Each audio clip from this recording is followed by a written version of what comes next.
Para diretso na alive ang umaga mo. Para diretso na buhay ang dugo mo. Para diretso bangon at trabaho na agad-agad. Iaarangkada na namin ang mga balitang kailangan mo. Ibibigay na namin ang mga impormasyong pinaka-latest, pinakabago, pinag-uusapan, trending, viral. Arangkada Balita live sa DWIZ Metro at Mega Manila. DWIZ News FM regional stations. Naka-live din sa lahat ng DWIZ Digital News account, Facebook, YouTube at DWIZ News website. At panoorin din ang live nationwide sa Aliw 23 Free TV. Arangkada Balita. Arangkada na sina Drew Nasino at si Ate Juday, Judith Estrada Lerino. Gising ang morning mo sa Arangkada Balita.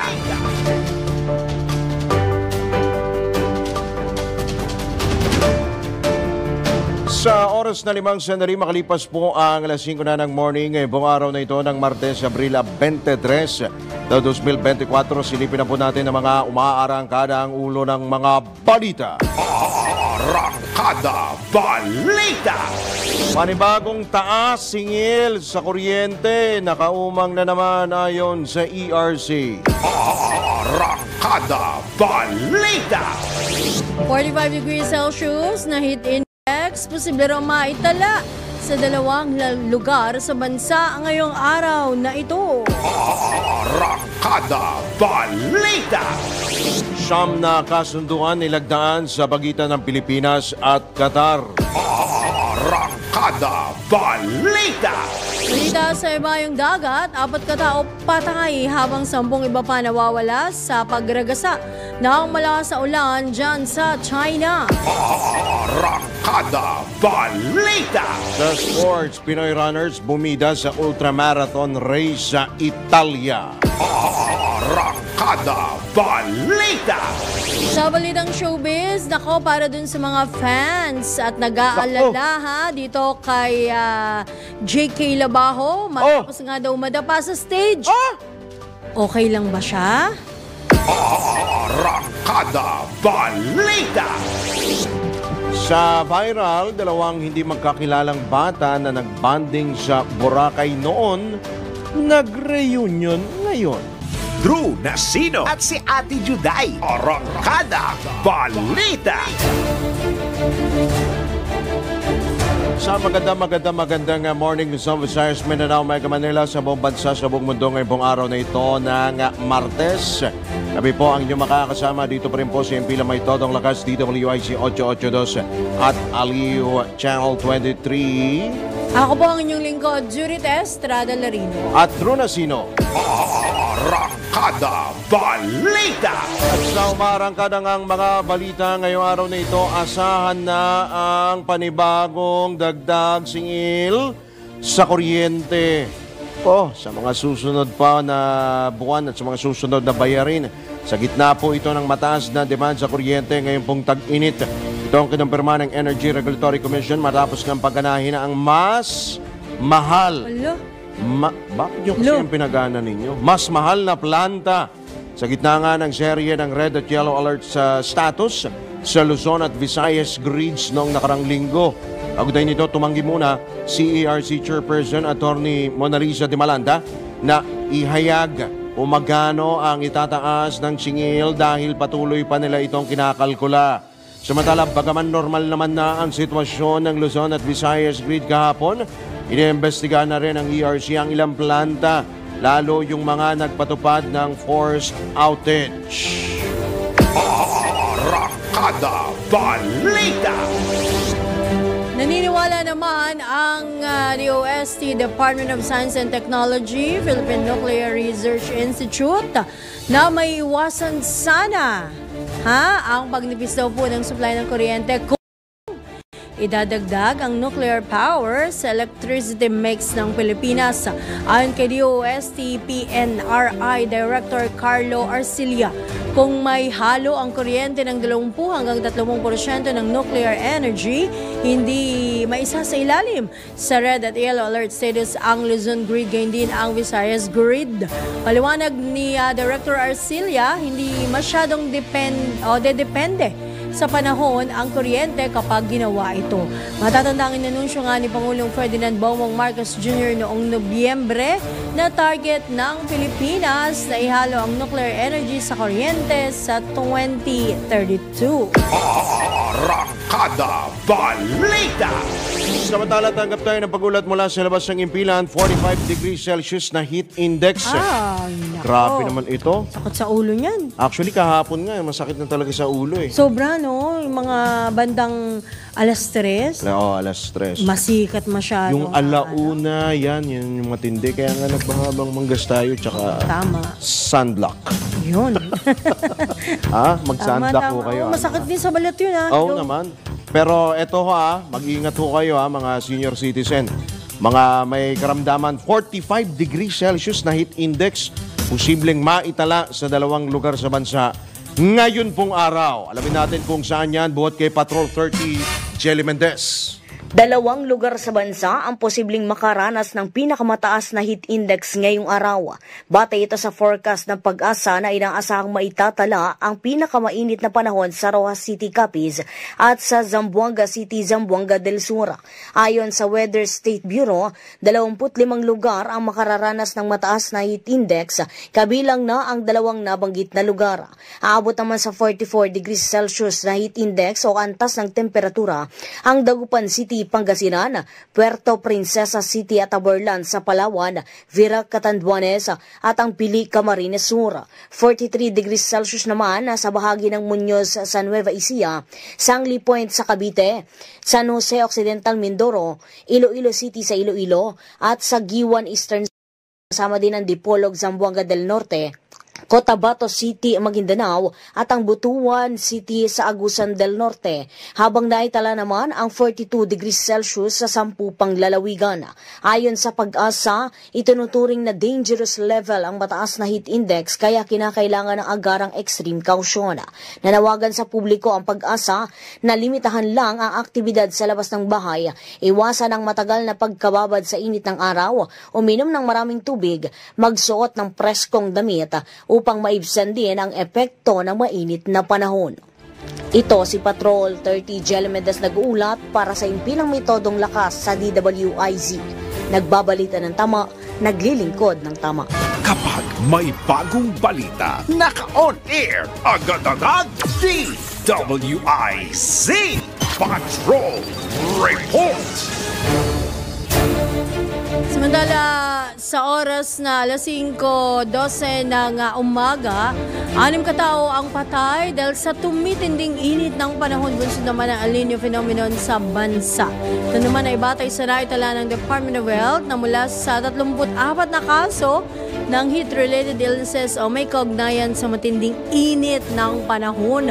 Ayon sa DOH, naitalang nabanggit na kaso sa mga lugar sa Central Visayas, Ilocos Region at Soxargen Region mula noong Enero 1 hanggang nitong Abril 18. Sa ngayon, patuloy na bine-verify ng DOH ang mga kasong may kaugnayan may kaugnayan pa rin sa matinding init ng panahon. Magunitang umaabot sa 513 ang naitalang may kaugnayan sa matinding init ng panahon noong nakalipas na taon. Arangkada Balita! Sinailalim naman sa state of calamity ang 2 local government units sa Negros Occidental matapos makapagtala ng ilang milyong pisong halaga ng pinsala sa mga pananim bunsod ng tagtuyot dulot ng El Niño phenomenon. Unang nagdeklara ang bayan ng San Roque na sinundan ng Kabangkalan City. At ay sa ulat ng Office of the Provincial Agriculturist, ang Kabangkalan City ay nagkaroon ng pinsala sa mga palayan na nakakalaga ng halos 42 million pesos. Ayon kay Governor Eugenio Jose Lacson, sa kanilang mga aksyon, ang 2 LGU ay maaring gumamit ng pondo upang tumugon sa mga pangangailangan o maaari na po nilang gamitin ang kanila pong calamity funds. Arangkada Balita! Kaugnay niya, nagdeklara na ng state of calamity ang Iloilo City dahil sa kakulangan ng supply ng tubig. Sa gitna naman ng tinding init na nararanasan silang bahagi ng bansa. Dahil dito magagamit na ng lokal na pamahalaan ang bahagi ng calamity fund nito na nagkakahalaga ng 12.5 million pesos upang makabili ng water para sa mga apektadong barangay. Ayon sa Iloilo City Disaster Risk Reduction and Management Council, mahigit 23,000 katao sa 25 barangay ang naapektuhan ng kakulangan ng tubig. Matatandaang nitong nakalipas sa March 26, nang isailalim din sa state of calamity ang lungsod o ang Iloilo City dahil sa outbreak ng pertussis. Arangkada Balita! Suspendido naman ang klase sa ilang lugar sa bansa dahil sa matinding init. Sa gitna ng nagbabadyang 42 degrees Celsius heat index. Suspendido ang klase sa latang antas ng papubliko at pribadong paaralan sa Pasay City simula ngayong araw hanggang bukas po yan. Lilipat naman sa alternative learning modality ang mga klase sa naturang lungsod. Wala naman face-to-face classes sa latang antas sa public at private schools sa Quezon City at Pampanga at asynchronous na lamang ang mga klase. Ayon kay San Fernando City Mayor Vilma Valle Caluwag, bahagi ng proactive measure ang nasabing suspension laban sa nagpapatuloy na epekto ng El Nino phenomenon at tagtuyot sa bansa. Suspendido rin ang face-to-face classes sa Alcala at Gataran, Cagayan, maging sa Pangasinan mula preschool hanggang high school. Sa halip ay ipatutupad ang asynchronous classes o distance learning. Arangkada Balita! May payo naman daw ang expert sa publiko upang maiwasan ng acne o pimple breakouts talaga naman ngayong summer season. Ayon kay Makati dermatologist Lucia Castro Flores, mas epektibong gumamit ng disposable tissue kumpara sa tuwalya o panyo tuwing pinagpapawisan ng mukha. Magastos naman yun. Ano? Disposable naman talaga yung tissue, di ba? Oo. Oo nga naman Disposable. Hindi, parang baka na ikumpara lang din sa tuwalya. Kasi yan, pwede nating laban, patuyuin, gamitin ulit, diba, etc. Inirekomenda pa ng expert na mas mainam na gumamit ng oil-free at non-comedogenic na mga produkto ng skincare upang maiwasan ang pagbara sa open pores sa mukha ngayong tag-init. Health news na rin natin to, ha. Ugaliin din na niyang maghilamos upang matanggal ang mga dumi sa mukha. Maliwanag pa ni Dr. Flores, madalas na nagkakaroon ng tigyawat ang isang tao dahil sa pinagsamang polusyon at init, lalo na ngayong tayo ay nakakaranas po ng El Nino. Arangkada Balita! Tagyawat bukod dun sa pinagsamang polusyon at init, nakukuha rin po yan sa mga kinakain. Yun, isa pa yan. At yung sa pagpupuyat. Yan po ang yan sa mga pagpupuyat dahil sa kaka-cellphone. Pero masusolusyonan naman ho yan. Pag sa ibang programa sa health, di ba? Diyan masusuanuhan po yan. Masasagot po ang inyo po mga katanungan. Sa iba pa rin paksa ng mga balita, nilagdaan ng Pilipinas at Qatar ang siyam na kasunduan sa gitna nga ng pagbisita ni Qatari Amir Sheikh Tamim bin Hamad Al Thani sa Malacanang. Sunod ito ng bilateral meeting ni Pangulong Pangulong Ferdinand Marcos Jr. at Al Thani sa palasyo. Ayon sa Presidential Communications Office, kabilang sa mga nilagdaan ang kasunduan na may kaugnayan sa waiver ng visa requirements para sa mga holders ng diplomatic at special o official passports, kooperasyon sa field of sports, field of youth at paglaban sa human trafficking. Nagkasundo rin ang dalawang bansa para sa technical cooperation at capacity building sa usapin ng climate change, tourism and business events at mutual recognition ng seafarer certificates. Lumagda rin sa isang memorandum of understanding ang Philippine Chamber of Commerce and Industry at Qatar Chamber of Commerce and Industry, habang pumirma rin sa isang trade agreement ang Davao City Chamber of Commerce at grupo ng mga negosyante sa Qatar. Arangkada Balita! Sa iba pang balita, nagtalaga ang Pangulong Ferdinand Bongbong Marcos Jr. ng mga bagong opisyal sa ilang ahensya ng gobyerno. Iniluklok na ang Pangulo sa dating Court of Appeals Associate Justice Melchor Sadang bilang chairman ng Presidential Commission on Good Government na nasa ilalim ng Department of Justice, habang hinirang naman bilang Undersecretary ng Department of Agriculture si Attorney Asis Perez. Di ba dati nang usap ito ng... hindi, dati siyang BFAR chair, pero nag-USEC na rin siya ng di ba? Ito yata yung official Undersecretary, yes, tama. Appointment niya, official. Attorney Asis Perez, ayan.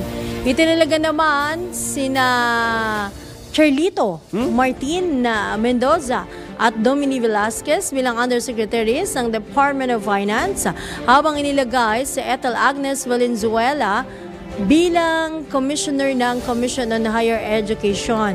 Kaugnay nito, binigyan ng pwesto ni Pangulong Marcos si Grace Baluyan bilang Assistant Secretary ng Department of Trade and Industry, habang Deputy Director General naman ng Intellectual Property Office itong si Nathaniel Arevalo. Bukod dito, nagtalaga rin si PBBM ng mga bagong opisyal sa Department of Agrarian Reform. Uy, kabilang po dyan yung ating kaibigan, Drew, na si Director Eric Arevalo. Ayan, syempre. Oo, kasama po din dyan ang mga bagong opisyal ng Department of Foreign Affairs, Department of Human Settlements and Urban Development, Department of Labor and Employment, gayon din ang DND, ang Tourism, ang DOTR, Supreme Court, at maging sa Office of the President. Arangkada Balita! Sa iba pa rin paksa ng mga balita, tanggap po tayo ng mga pag-uulat. Kabayan Solon, kinumusta ang kalagayan ng mga OFW sa Libya?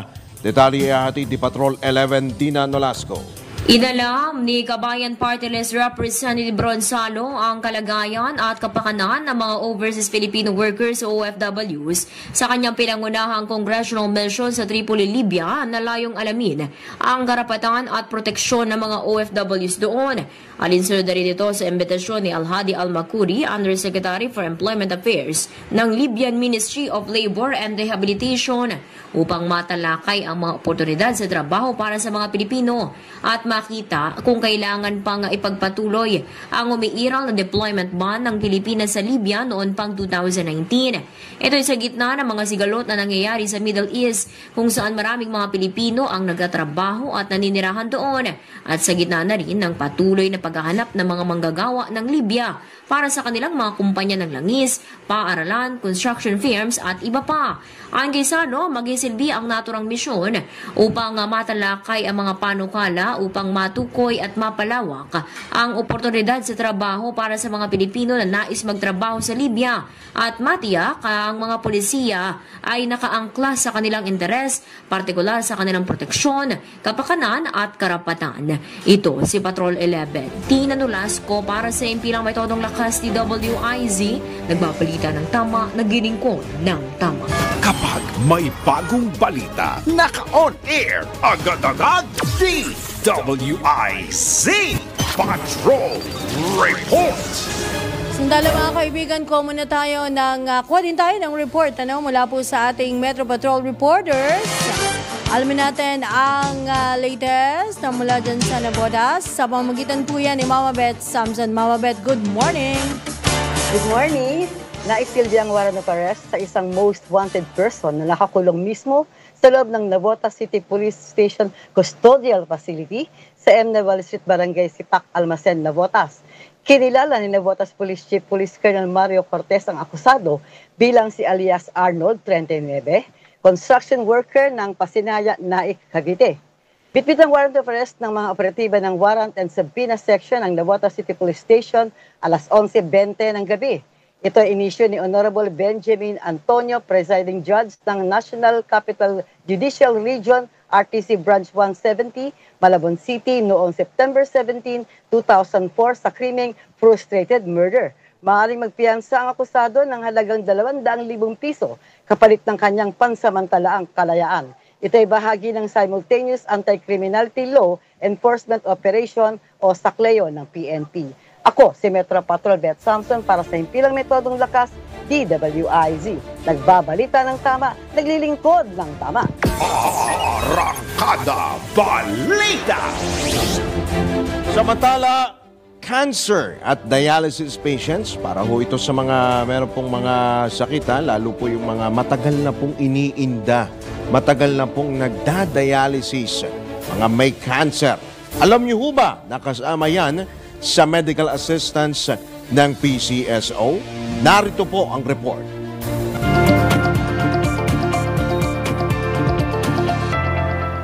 Isa sa mga natutulungan ng Philippine Charity Sweepstakes Office o PCSO ang mga cancer at hemodialysis patient. Nagbibigay rin ng medical assistance ang ahensya para sa dialysis, chemotherapy at radiation therapy. Ayon kay Dr. Pinky Casas, Division Chief, Individual Charity Assistance Division ng ahensya, kasama nila sa pagtulong ang PhilHealth para dito. Kapartner po namin ang PhilHealth. Okay po. po. Ina-announce nila.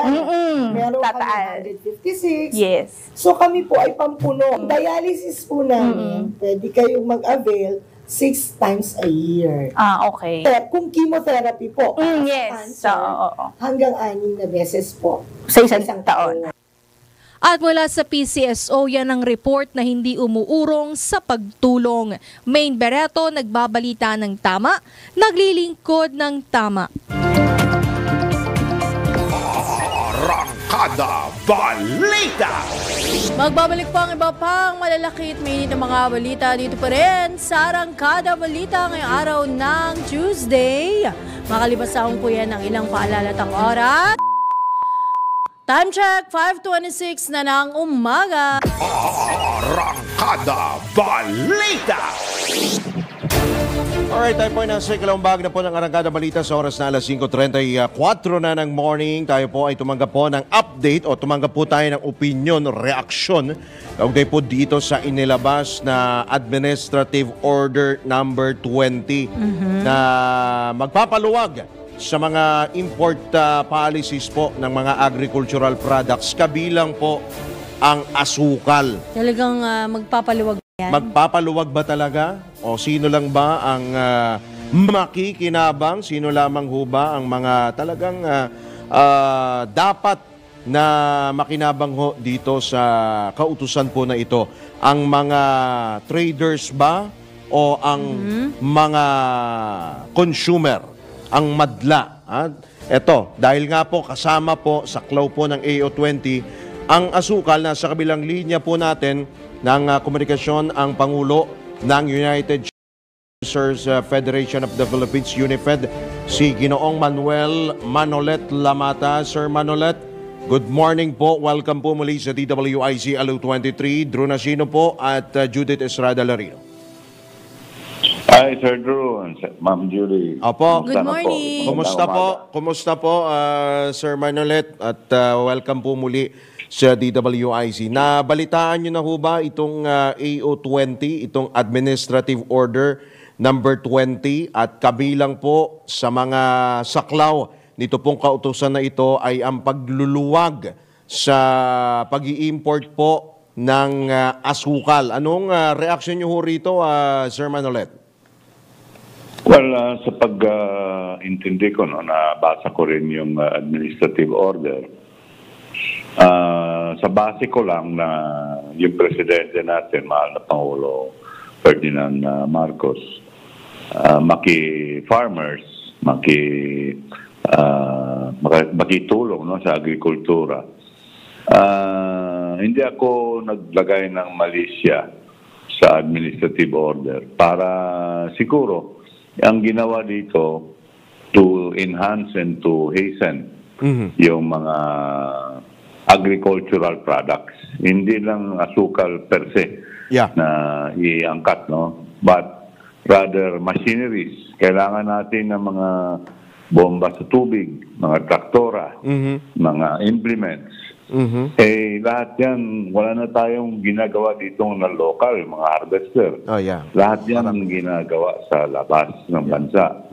So, with this program, with this administrative order, it will fast-track the importation and hopefully baka mabawasan yung buwis pag-angkat namin ng mga machineries para makatulong sa mga farmers. So, para sa palagay ko, maganda to. Tungkol naman sa pag-angkat ng asukal, dapat ipadaan lahat sa tawag doon sa administrasyon ng SRA. Yeah. Kasi sila ang may alam kung kailangan na talaga mag-angkat o hindi. Hindi natin mabuksan to na kahit sino na lang maka-angkat. Kung ganun, ay wala na, mamamatay yung industry. Everybody will start importing. Hindi pwede yan. Okay, so kailangan may limit pa rin. Opo. Papayagan din po kasi inatasan din po ni Pangulong Marcos ang SRA, ang Sugar Regulatory Administration, na isimplify din po yung importation ng sugar sa pamamagitan po ng papahintulot na magkaroon po ng direct importation. Payagan po yung direct importation at tumanggap pa ng mas maraming traders na lalahok sa importation program. Pabor ho ba kayo doon, Sir Manolet? Okay lang ho ba sa inyo yun o conforme ho kayo? Yes po, conforme naman ako diyan, provided po na ang pagbigyan ng pag-angkat ng asukal, yung mismong trader na bumibili sa amin ng local sugar, yung bumibili sa amin sa mill gate price. Kasi bakit namin tulungan yung hindi nakabili sa amin, di ba? Unfair naman yan. Sila ang nakabili sa amin, they're exposing themselves, their money, to help the industry. And then, all of a sudden, kahit sino na lang makaangkat, wala silang pake dito sa local. Hindi pwede yan. They have to buy local in order for them to be able to import. Sana ganon. Sa tingin ninyo, Sir Manolet, may epekto ho ba? Kung may epekto man ho, ito pong AO20 sa local sugar industry, ano ho sa tingin nyo ang magiging epekto kung mayroon man? Well, I would like to look at it at the positive side, no? Yun na, makatulong yan kung may kailangan kami mag-angkat ng mga machineries. And then makatulong din kung it's time to import sugar kasi kukulangin tayo. No question about that. Kukulangin na tayo ng asukal. Kasi 110 million Filipinos na tayo. Yung sugar industry, lumiliit na because of the expansions of subdivisions and all that. But having said that, yun na, makatulong to ang administrative order if used the right way. Pwede rin tumabuso eh. So yun ang dapat pag-ingatan at mag-observe lang tayo. Good morning po muli, Sir Manolet. Kamusta naman ho yung supply pa? Supply, presyuhan ng asukal sa ngayon? Good morning, ma'am. Yes, ang supply natin, wala tayong problema. Good. We're winding down yung harvest season. The mills are starting to close down. By end of middle of May, tapos na yung harvesting natin. So right now, yung total stocks ng bansa, according to DSRA records na nakita namin, I think we're having mga 600 to 650,000 metric tons na asukal all over the country. So, may dami-daming stock natin. Wala tayong problema for now. Ayun, good. Ang presyo po, so sakto lang. Baka naman yung iba nagpapasaway din at nagdadagdag, di ba? Sa Manolet, may mga ganun, mga patongero, ano ba tawag doon sa mga ganyan? Di ba? Tama. Well, as usual po, yung presyo is season, no? May mangat, may baksak din. Right now, prices are steady at 2,500. Bumagsak naman. Kasi patapos na yung milling season. But for the past month, we were able to attain very good prices because of the SO number 2 na in-approve ni Presidente at saka ni Secretary Laurel. It went up from 2,400 to 2,850. So maganda po, magandang kita ng mga farmers. Good, good. Sir Manolet, mabalik ako dun sa AO20. Di ho ba merong import quota restriction, de facto import quota restriction ang sa pag-i-import po natin ng asukal, kung saan kailangan pa ang approval ng Sugar Regulatory Administration Board o ng SRA Board. Di ho ba, Sir Manolet? That is correct po. Tama. Everything has to pass to the SRA po. Opo. Hindi ho ba magiging taliwas itong AO20 sa RA 10659 o yung tinatawag po natin na Sugar Industry Development Act of 2015? Hindi ho ba magkakaroon ng clash, banggaan, ito pong AO20 doon po sa nasabi po nating batas, ito pong Sugarcane Industry Development Act? Hindi naman siguro, no? Kasi sa tingin ko, yung administrative order, it's very explicit. Dapat dadaan sa SRA Board.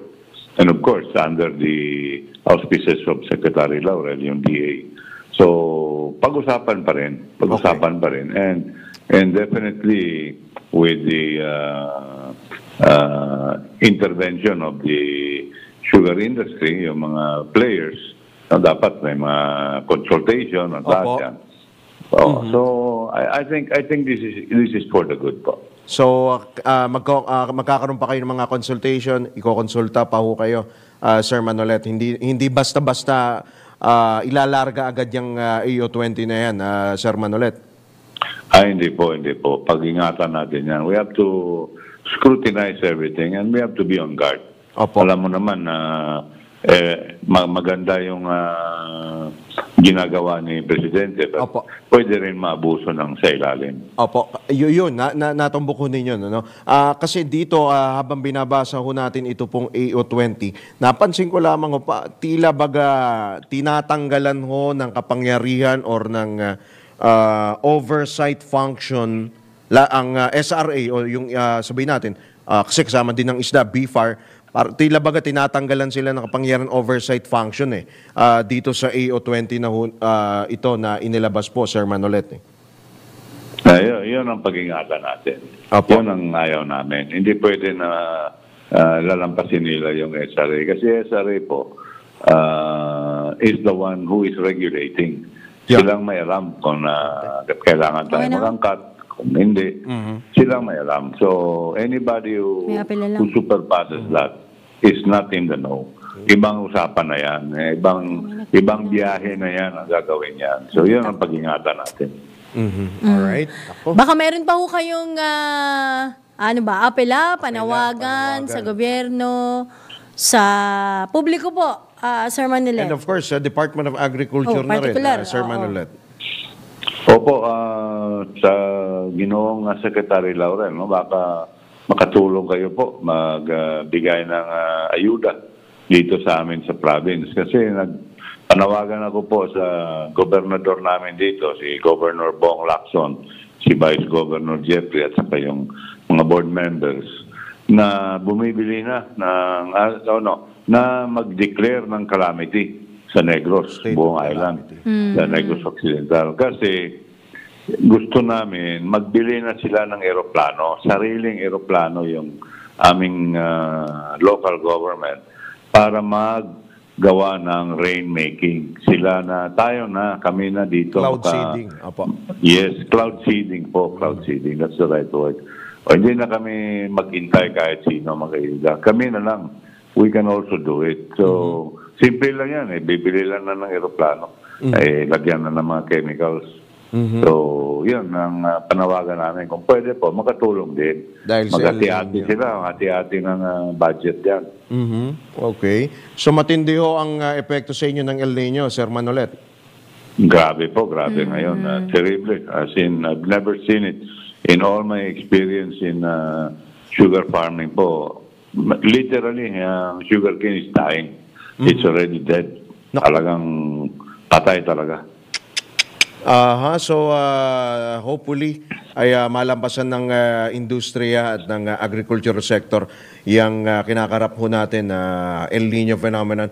At yung ano ba, mga ano dyan, mga taniman ho ba dyan, Sir Manolet, sa tansya ho ninyo, gaano ho kalaki yung epekto sa mga taniman nito pong El Nino? Malaki po.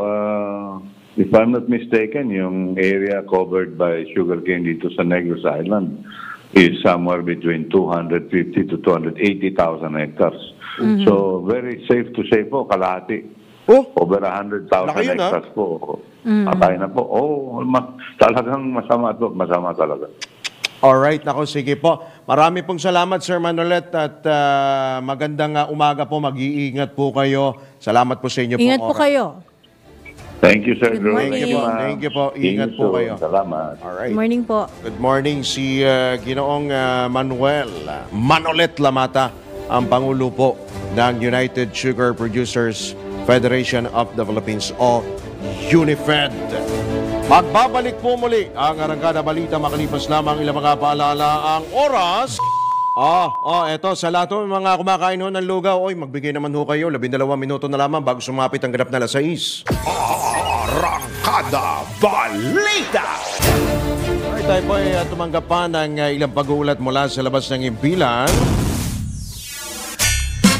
Pilipinas at Qatar sanib puwersa sa larangan ng sports. Detalye hatid ni Patrol 13 Gilbert Perdes. Magsasanib puwersa ang Pilipinas at Qatar sa larangan ng sports. Ito'y sa bisa ng Memorandum of Understanding o MOU na presenta. Kasunod na rin ang bilateral meeting sa Malacanang ni na Pangulong Ferdinand Marcos Jr. at Qatari Amir Sheikh Tamim bin Hamad Al Thani. Ayon sa Malacanang, sa ilalim ng MOU ay magkakaroon ng dalawang bansa ng exchanging visits ng sports delegations, coaches, experts at specialists. Magkakaroon din ng pagbabahagi ng mga pag-aaral at karanasan sa physical education at physical activities at gayon din ang pagsasagawa ng sports meetings, conferences, lectures, seminars at academic forums. Pag-aaralan din ng magkabilang panig ang mga oportunidad at financial issues sa pagdaraos ng mga sports competitions. Noong 2022 ay matatandang naging host ang Qatar ng FIFA World Cup o yung World Championship ng football. Patrol 13, Gilbert Perdes, nagbabalita ng tama, naglilingkod ng tama. Kapag may bagong balita, naka-on air, agad-agad, DWIZ Patrol Report! Samantala, punta naman tayo sa mga lalawigan. Alamin po natin ang latest mula dyan sa Lawag o lungsod ng Lawag. Mula kay Ronald Idol Domingo. Idol, good morning! Good morning, Ma'am Judith. Iminungkahing niligan ng mga barangay President RB Ablan ng Lawag City ng isang resolusyon bilang suporta sa Senate Bill number 2691 o 2629 ni Senador Amy Marcos na nagpapalawig sa termino ng mga opisyal ng barangay sa 6 na taon. Ayon kay ABC President Ablan, ito'y isang magandang hakbang ng senador para mas mag-focus sa kanilang komunidad at gumawa ng higit pa para sa ikakabuti na kanilang barangay. Nasa ikalawang pagbasa na niya ang ordinansang ito at kailangan na pag-isipang mabuti ang usaping nito. Nakasaad sa panukalang batas na walang barangay elected official ang magsisilbi ng higit sa 2 magkasunod na termino sa parehong posisyon. Iniharap ni Senador Marcos ang panukalang batas para gawing 6 na taon na ang panungkulan ng mga barangay officials. Ito ang Ronda Patrol, Ronald Idol Domingo, nagulat para hindi lang may tulong lakas, DWIC, nagbabalita ng tama, naglilingkod ng tama. Arangkada Balita! Dako naman tayo sa Calabarzon. Alamin po natin ang detalye ng hatid ni Arman Cambe. Arman? Personal na nagtungo sa Sinilo, Laguna kahapon si DILG Secretary Benor Abalos at nakiramay sa mga pamilya ng 2 biktima ng pamamaril na nanganap noong nagdaang linggo. Pinangunahan ni Police Brigadier General Paul Kenneth Lucas, Calabarzon Police Director, ang pagsalubong kay Secretary Abalos kasama ang mga opisyal ng pamahalaan lokal ng Siniluan. Sa kanyang pagbisita sa burol ng mga biktima ng sina Lydia Sasondoncillo at Edsel Buenora, inatasan ni Abalos ang pamunuan ng PNP sa Laguna at maging ang tanggapan ni General Lucas na madaliin ang pagresolba sa kaso, hanapin, hulihin at papanagutin ang mga salarin at kung sino pang nasa likod ng nasabing krimen. Matatandaan na ang mga biktima sina Lydia Sasondoncillo at Buenora ay pinatay sa magkahiwalay na kaso ng pamamaril ng ride in tandem na hanggang sa ngayon ay hindi pa rin nalulutas ng pulisya maging ng tanggapan ni Siniluan Mayor Patrick Go. Arman kami mula Calabarzon, nagulat para sa Empina May Todong Lakas. DWIZ nagbabalita ng tama, naglilingkod ng tama. Arangkada Balita! Mga balitang dapat alam mo kahit sa labas ng bansa. DWIZ Balita sa ibang bansa. 4 ang patay habang 10 iba pa ang nawawala matapos sa malakas na pag-ulan sa southern China. Ang 2 lungsod sa lalawigan ng Guangdong kabilang sa mga lugar na matinding naapektuhan simula pa noong Biyernes. Higit 100,000 katao naman ang inilikas sa buong lalawigan habang halos 26,000 ang nasa mga emergency shelters. Arangkada Balita! Sa mundo ng palakasan, ang latest malalaman sa DWIZ Sports News. Bumida ang mga Pinoy runners na sina Rolando Espina at Bren Kevin Cabasa sa ika-12 edisyon ng Ultra Milano Sanremo dyan sa Italy. Nasugid na Espina ang second male at third overall sa loob ng 36 hours at 40 minutes. Habang third male at fourth overall naman itong si Cabasa na tinapos ang marathon sa loob ng 39 hours at 8 minutes. Ayon kay Espina, isa itong malaking karangalan para sa kanya dahil madalang masaksihan ng ganitong kahangahangang tagumpay ng Pinoy marathoners sa mga prestigious marathons tulad nga ng Ultra Milano Sanremo. Arangkada Balita! Ito na ang latest, bagong-bago, fresh na fresh, DWIZ Showbiz News. Ito ho, sa mga nag-aabang ho, pinawi ng singer-actor na si JK Labajo ang pangamba ng kanyang mga fans matapos siyang madula sa stage sa isang event kamakailan. Ayon kay JK, maayos na ang kanyang kalagayan at gumagaling na siya. Nakaka-recover na rin po. At isa sa mga iginit ng aktor na isa sa mga pinaka-energetic na crowd ang Orani Bataan. Kaya talagang nahulog talaga siya, literal po. Nahulog siya dito. Samantala, nagpasalamat naman ang singer sa medic na nag-asikaso sa kanya. Arangkada Balita! Bukas na lang yung ating viral news para mas matutukan natin. Alright. At dyan po tayo pansamantala nagpapaalam ngayong pong araw na ito ng Tuesday. Ngayon pong Abril 23 taong 2024. Sa ngalan po ng buong tropa ng DWIZ at Aliw 23, kami po ang inyong mga naging tagapaghatid balita. Ako po ang inyong lingkod, Judith Estrada Larino. At Drew Nasino, nagbabalita ng tama. Ang lingkod ng tama. Susunod na Usapang Tol kasama sina Senator Francis Tolentino at Cecil Villarosa. At pagkatapos naman po niyan, panibang bugso ng balitaan kasama naman si John Ibanez sa pamamagitan ng Pasada Balita.